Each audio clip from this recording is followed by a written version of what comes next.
and get this team call started. Okay. Can you guys see my screen? Yeah? Okay. Awesome.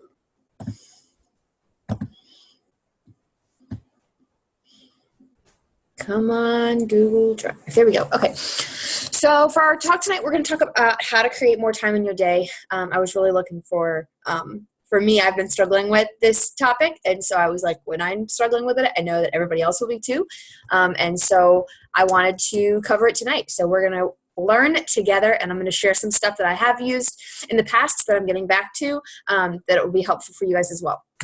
So, but first, I want to recognize our March Success Club earners so far. Right now, Amber is Success Club 10. Michelle is at Success Club 6. I think, actually, you told me 8 earlier tonight, so congrats on that. Kim is sitting at 4 points. You got one more challenge pack to sell, and you'll hit Success Club, as well as Ginny, just one more Success Club, or one more challenge pack to hit Success Club as well. And then both Ryan and Tom are on the board with 2 points each. And I think Kendall should be at 6 points too. Is that right, Michelle? Just nod. I can't hear you because you're muted.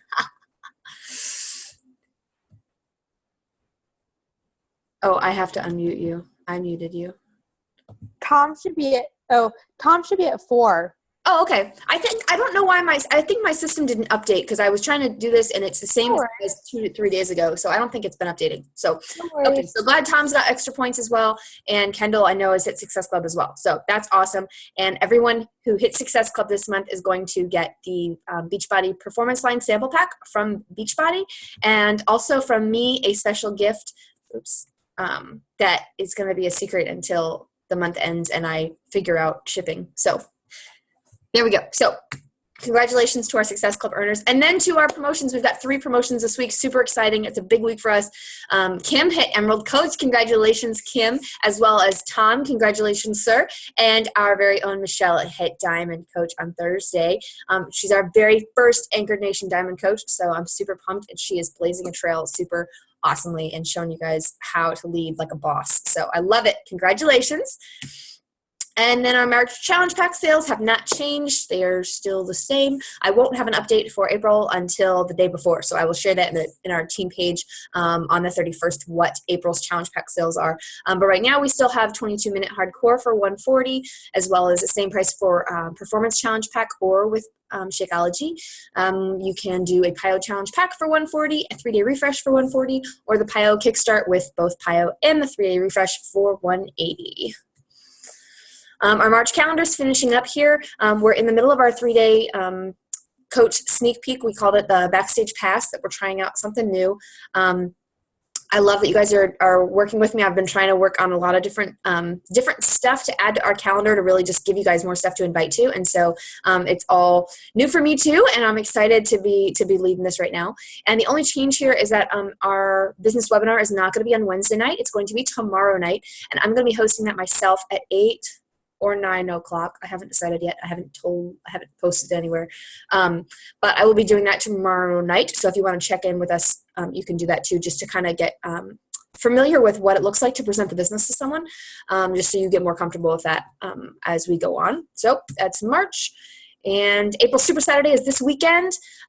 Super Saturday is deceiving. It's actually like Super Weekend because some areas do Friday, Saturday, or Sunday. I know there's one in Raleigh near you, Ginny, and I know Claire said that you guys could probably go together if you wanted to do that.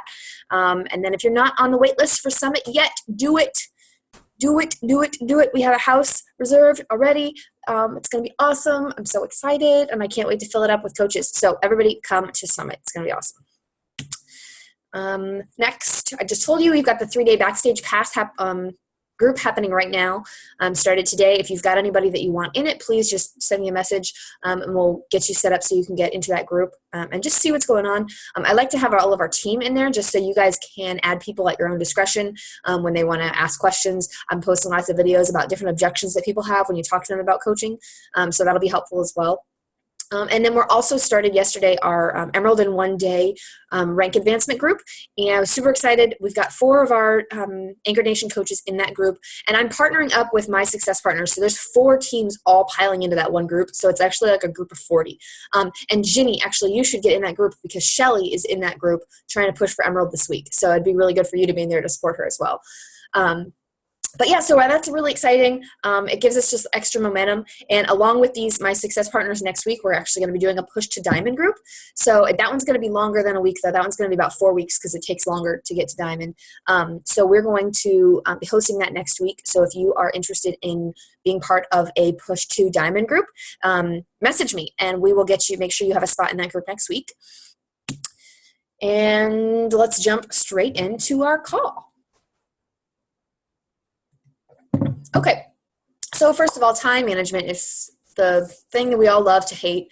There's lots of training everywhere on time management. We all know that nobody needs to tell you that you need to manage your time better. Like, we all suffer with it. We all know that we should manage our time better and choose not to. And these are some of the reasons why we choose not to do it. The first is comparison.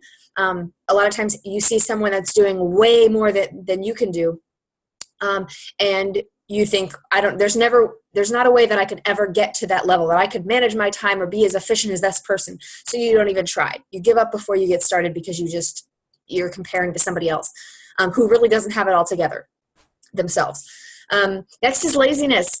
Sometimes it's just pure honesty that you might choose to watch a couple episodes of Bachelor, catch up on DVR instead of finish your to-do list for the day. We all are guilty of it. I'm just as guilty of it as anybody else. That's another reason. Next is abuse. And I say this, I hate to use that word, but I couldn't think of a better word to use for that. If someone in your life has abused you with a schedule, has kept you really regimented and kind of like turned you off to the idea of keeping a schedule. I know early on in my marriage, my husband and I really struggled with that. Ryan's idea of being punctual was like 5 minutes early. And my idea of being punctual was like 10 to 30 minutes late. So we would just get in a fight every time we would go. And he was constantly like, no, we have to leave. And I was just like, well, I'm not going to get ready fast if that's how you're going to treat me anyway. So it kind of like reversed, and I would stop managing my time. I would take my time getting ready and getting out the door because of how I was being treated on that end. So we have since resolved those issues in our house, and now we try to get places on time, but we have a baby now, so I got a better excuse. Next is overwhelm. A lot of times, similar to comparison, that you just realize when you go to put it on paper, you realize you have so much to do, and so much, especially as women who are married or moms, you've got, or even with a full-time job or staying at home managing a household, we've got so much on our plates, and sometimes it just gets so overwhelming. We don't want to look at it all on paper. We're afraid to look at it. So we just go overwhelmed before we get started. And the next is a fear of failure. And this is the biggest one. And it's where we just don't want to look at the problem. We just want to avoid it because we're afraid if we try to do it, we're going to fail. And we don't want to, we don't give ourselves grace on the days that we do fail. So a fear of failure is really one of the biggest reasons for not managing our time. So take a minute. If any of those kind of resonated with you, write down what your most used excuse is for not managing your time. And we're going to jump straight in. Defining your top priorities and goals is the first thing that you need to do when you're managing your time. We could talk about the minute details of time management and how to time block and how to organize your day. We're not going to get into that tonight at all. I wanted to go big picture on this and talk about your top priorities and goals. Because if you're not aiming at anything specifically, you're going to hit it every time. So you've got to determine what your 3 top priorities and 3 top goals are, literally on a weekly basis. You want to rewrite these every week almost to see, maybe your priorities constantly change. As a new mom, your priority might be I just need to keep the baby alive for this first 2-3 weeks, or I just need to make sure that I can function. But then as you start to manage one thing, now I can add more to my plate, and you start to learn your priorities change and your goals can change, and you can expect more of yourself in different areas. Some of the areas to set priorities and goals are family, financial, personal, health, and business. For me, we've set, we used to do this yearly. I would set goals for each of those categories for the year. And then I wouldn't make a plan on how to do them because they were such big goals. They just kind of scared me. And so now we try to set them monthly and then break them down. And then you want to build your life around these priorities and what your goals are. And don't try to squeeze them in between all of the activities that your family's involved in.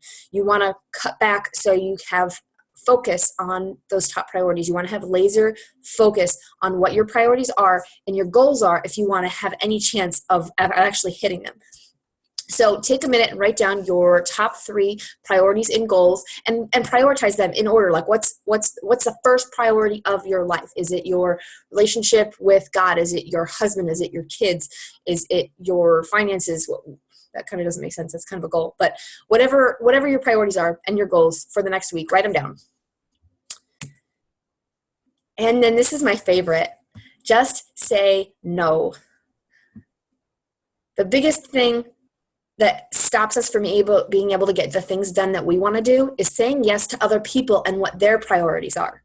Somebody asks you, hey, will you do this for me? Hey, can you pick up so-and-so from school? Hey, can you bring cupcakes to so-and-so's class? Hey, can you lead this Bible study? Hey, can you lead a team call next week? We say yes because we want to people please. That's our natural response. We want to make everybody happy, but that's not what you're doing. When you're in that moment, you're choosing someone else's priorities over your own. And you can't do that and never hit your own goals or hit your own priorities and be happy with your life and where you're at.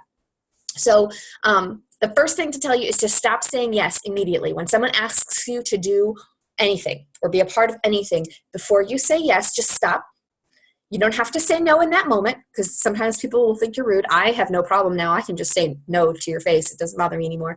But when you're still getting used to this, you can say something like, let me check my calendar and I'll get back to you. And then you can do that. You can take a moment to just think about, okay, does me participating in this Bible study, does it agree with my priority for my relationship with Christ? It does. Okay, well, is it going to get in the way? Is it going to help me reach a goal? Or is it going to get in the way of another priority? Sometimes it's going to be really uncomfortable to say no. Like you don't want to. You want to make everybody happy. You want to people please. But it gets easier. Like I said, I can say it. I say it all the time now, and I don't have a problem with it. And I don't take it. I don't let it affect me and my attitude when someone asks me to do something, and I'm just like straight up, I can't do that. That doesn't align with what we've got going on this week or this month. I'm polite about it. I'm not rude. But most people are like, wow, okay, doesn't align with your priorities. Wow, okay. And sometimes we just have to say no to something that's good. It may be saying no to a Bible study or an activity for your kids that could be really beneficial to their social skill building. But we say no to those things to be able to say yes to the bigger things and the things that we really want, the things that do align with our priorities. So, and what the beautiful thing is when you start to say no, if you can get in the habit and try it for like a month of just saying no to everything, cutting everything out, you'll realize you'll begin to like feel what an open calendar feels like. And then you can take a look and decide, what do I miss? Like, I really miss hanging out with those girls in that Bible study, or I really miss watching my daughter play gymnastics, and then you can add things back in that align with your priorities, and it gives you that freedom so you're no longer swamped and slammed with so much on your plate. You get to pick and choose the things that make you happy and align with those priorities. I think I've said priorities like 50 times, but that's like the key here is that everything that you're doing in your day goes back to that question. Does this agree with my priorities, and is it helping me reach my goal? So write down 3 things that you need to say no to this week. And I can't wait to hear those.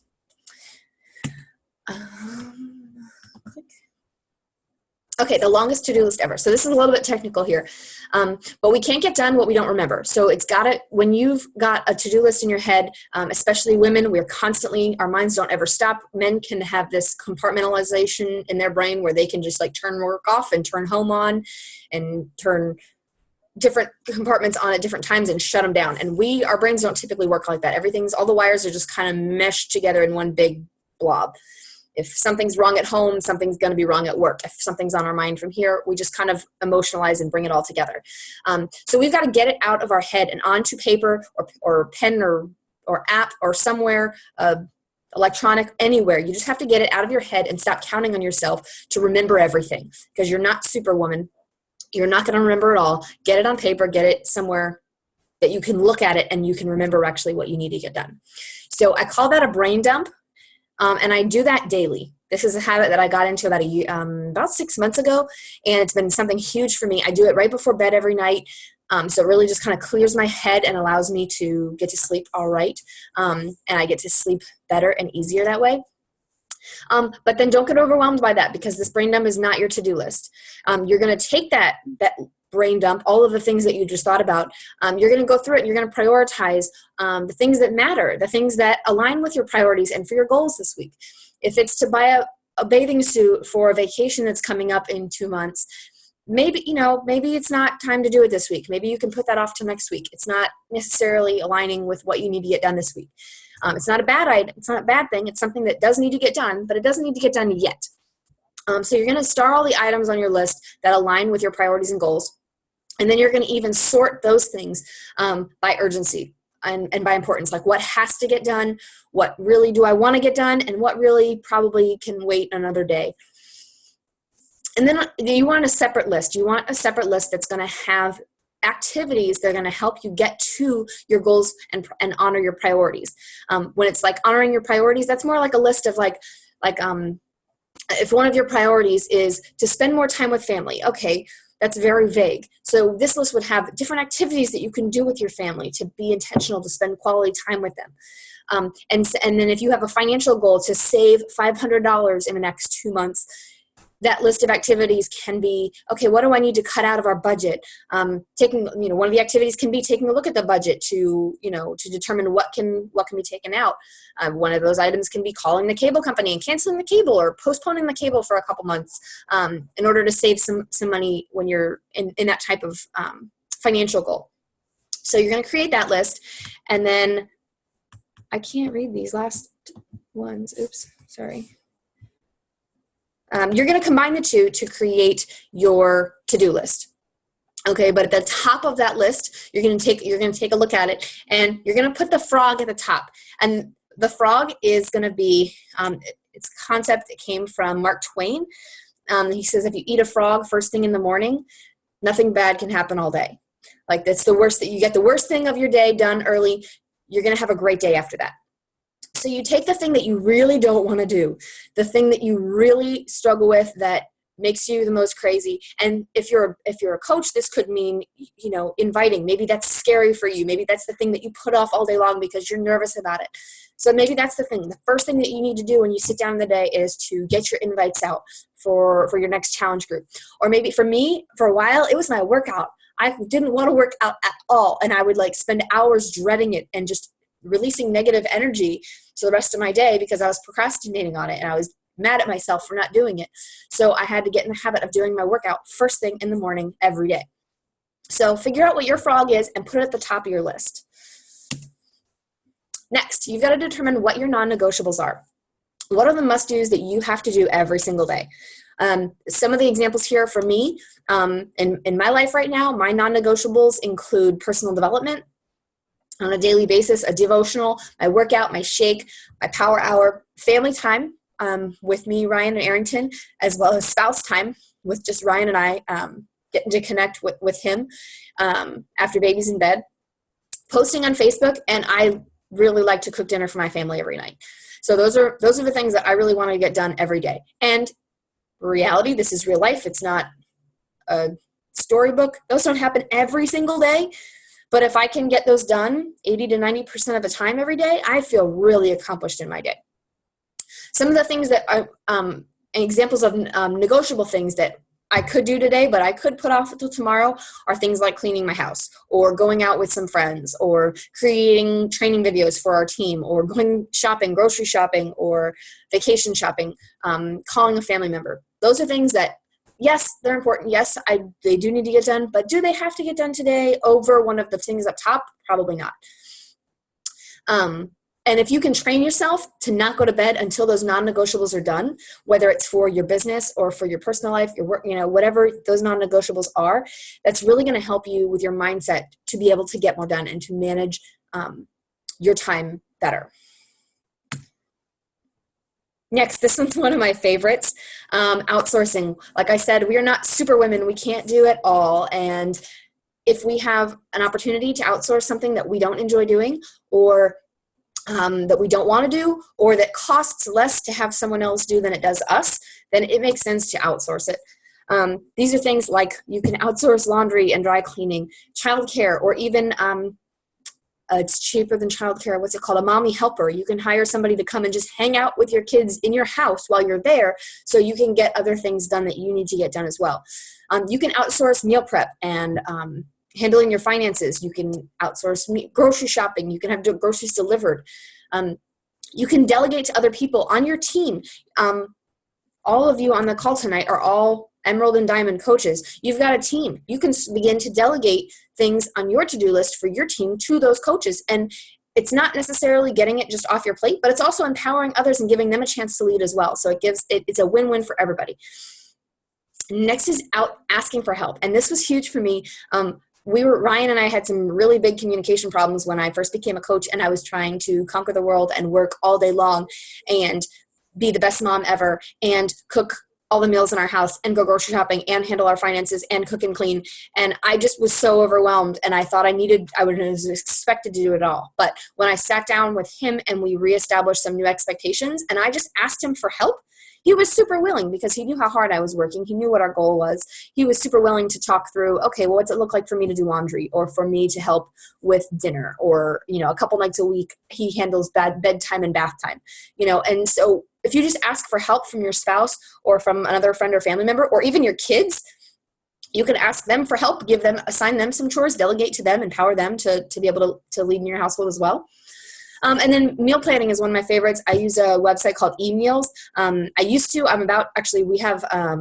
for the Groupon. There's a Groupon coming out soon, because that's not a free service, but they will send you a meal plan for the week, and they do clean eating. They do paleo diets. They do all sorts of really healthy diets now. And they'll send you a meal plan and your grocery list. So then all you have to do is go to the grocery store and buy what's on the list. It tells you what to make when. It saves you a ton of money, saves you a ton of time, and they're really great meals too. So I definitely recommend them. And then for business, a personal virtual assistant, I hired one back in September. She's helped me with some graphics. She's helped me with sending out certain messages on Facebook and emails for me as well. This is definitely something I definitely recommend if you are not great at graphics or you want something good. I know Fiverr.com is a website. You can do anything for like $5. So it's super affordable, and you can get some good quality stuff that way. And really, you can outsource anything that you can imagine. There are companies to do it all. And the biggest thing is that we get stuck in our head is justifying the expense, because it's free if I do it, but it's not really free if we do it. Because if I could spend an extra 4 to 5 hours a week on my business instead of doing some of these other tasks, then I can make more money in that 5 hours working my business than it costs me to do that, if that makes sense. Like if I can make, $50, if I can make an extra $50 challenge pack in an extra hour of work, and it only costs $10 to have someone come babysit Arrington for an hour, it's worth it. I just made $40. So you have to look at it at a different mindset and not think that outsourcing just costs money. But some things won't make sense, and some things will cost more than they have value to you. So it's not going to work on everything, but you've got to figure out what works for you, what you can outsource. And now it's time to schedule. Now you've gotten your list, you know what you need to get done, you know what your priorities are. You can use whatever system works for you. If it's paper and pen, if it's iCalendar or Google Calendar, use anything you want for that. And then make each item on your to-do list an appointment. Schedule a time for it in your day and make it a non-negotiable that you're going to, no matter what happens, you're going to get it done. I use timers and alarms for everything. I set all of those appointments in my phone, and at 8 a.m. I'm going to do my workout. At this time, I'm going to do this. At this time, I'm going to do my personal development.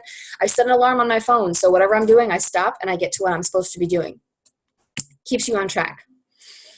And working at work. Sounds like a silly concept, but this is one of my favorites. When you actually sit down at your computer to work on your coaching business or to work at another job that you have, one of the number one things to do is focus on income generating activities versus the fluff. And the fluff can be spending too much time creating a graphic. So I told you you can spend $5 and get a really cool graphic on Fiverr versus spending 3 hours trying to figure out PicMonkey or Canva and just wanting to throw your computer across the room, when you could have spent that 3 hours inviting people, and how many more potential clients would you have that way. So just figuring out what those income generating activities are and spending all of your time doing those and less on the fluff. Next, integrity. We want to be people of integrity in our work. So when you're at work, when it's time to work, sit down and work. If you have a job outside the home, don't sit on Facebook, don't scroll. Work, get your job done, do what you're supposed to be doing. Be a person of integrity. And then when you're at home, shut the computer, turn your phone off, and be present. Have those work hours set. If you're a stay-at-home mom like me, set them. Figure out what time so your husband knows what time he can expect that you're going to be free away from your business to give him time and ask him about his day and just connect. Schedule family only time. I kind of just tie that right in. When you're at work, be laser focused and efficient. Stay on task. Do what you're supposed to do. Don't get lost scrolling on Facebook. Phone calls. A lot of times when you're talking to somebody on Facebook Messenger as a coach, you're talking a lot about, you're going back and forth and back and forth and back and forth, getting information for them, collecting goals, finding out if they're interested. They're kind of interested. They're telling you their life story.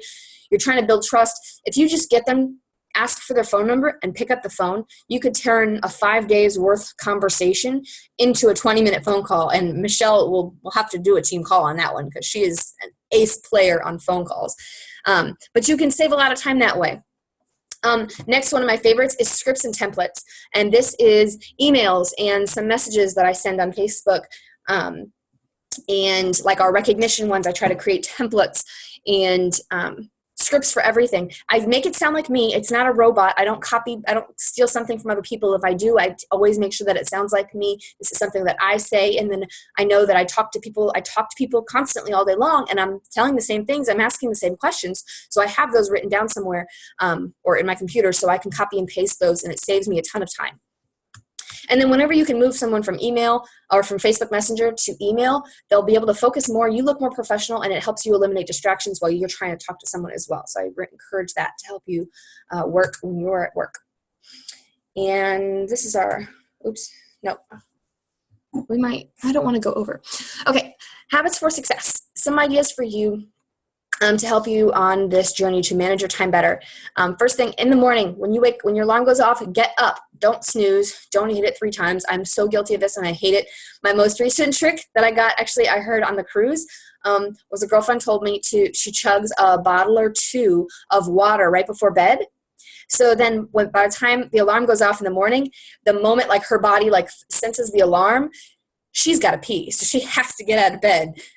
She can't just hit snooze. So I've been trying that, and I really like that technique. Suck it up, wake up early, get up before your kids so you have time for yourself, time to do the things that are important to you in the morning.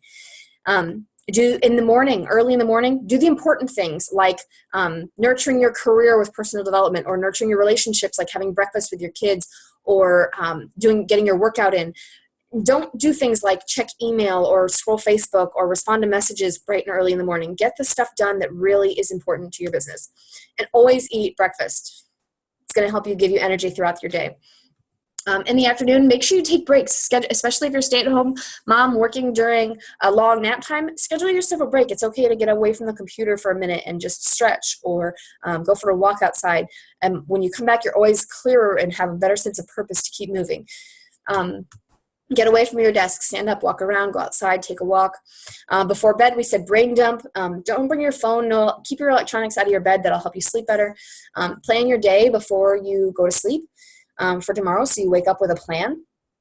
And go to bed early and go to bed with your spouse. There's nothing worse. I mean, every once in a while, probably once a week, actually, not a while, I stay up late and work after Ryan goes to bed. But I try to go to bed with him every night. So we just have that connection as a husband and wife, and he doesn't feel like I'm abandoning him for my business.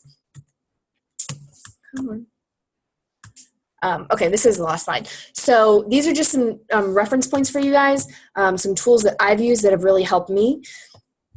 I've used all sorts of paper planners I can give you lots of different brands that I've loved. I've used Google Calendar and iCalendar. Right now I'm currently using Google Calendar because I use Google Drive and it connects better, so I use that.